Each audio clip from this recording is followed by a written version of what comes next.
அனைத்து தமிழ் உள்ளவங்களுக்கும் வணக்கம். நம்ம இப்போ எதை பற்றி பார்க்க போகிறோம்னா நோய் மேலாண்மையை பற்றி பார்ப்போம். பண்ணை உரிமையாளர்கிட்ட கேட்டு தெரிஞ்சுக்கணும். வணக்கம், உங்கள் பேர், ஊர்? வணக்கம், பேர் தர்மராஜ்.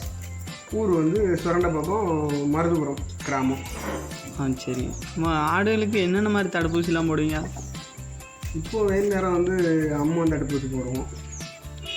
மழை டைம் வந்து காணாது போடுவோம். சரி. வாய்க்கானா கால்கானா? சரி. பண்ணையில் வளர்க்கறதுனால சளி தொந்தரவு எதுவும் இருக்குமா? ஆமாம், வெயில் நேரம் வந்து வேலை தடுப்பு மாதிரி மனுஷங்களுக்குனால வேலை தடுப்பு மாதிரி பிடிச்சிக்கிறோம். மழை நேரம் வந்து அந்த மழைக்கு வாடகைக்கு சளி பிடிக்கத்தாங்க. என்ன டானிக் குடிப்பீங்க? அதுக்கு இந்த எண்டோப்ளாஸ்ன்னு ஒரு டானிக் இருக்குது. சரி. மெர்குயின் கம்பெனியா? எண்டோப்ளாக்சின் கொடுத்துருங்களா? அதை வாங்கி கொடுப்போம். அது 2 ஆட்டை கொடுத்தாக்கி கொஞ்சம் கேட்டுக்கிடும். 2-3 ஆட்டை கொடுத்தா. சரி. இப்போ லிவர் டானிக்லாம் என்ன கம்பெனி யூஸ் பண்ணீங்க நீங்கள்? அது புரோட்டீன். அந்த 5 லிட்டர் வந்து 2000 ரூபா சில்லற போடுவாங்க. விர்பேக் கம்பெனியில் இருக்க புரோட்டான் கொடுத்துருங்களா? அது என்னென்ன அளவில் கொடுப்பீங்க?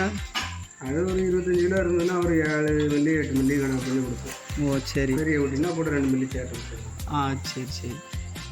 வயிறு ஊத்தம் அந்த மாதிரி பிரச்சனை எதுவும் வருமா? நம்ம தீவனம் கூட குறையா தின்னுடுதுன்னா, எல்லா குட்டியும் சமமாக தின்னுதுன்னா ஒழிஞ்சாது.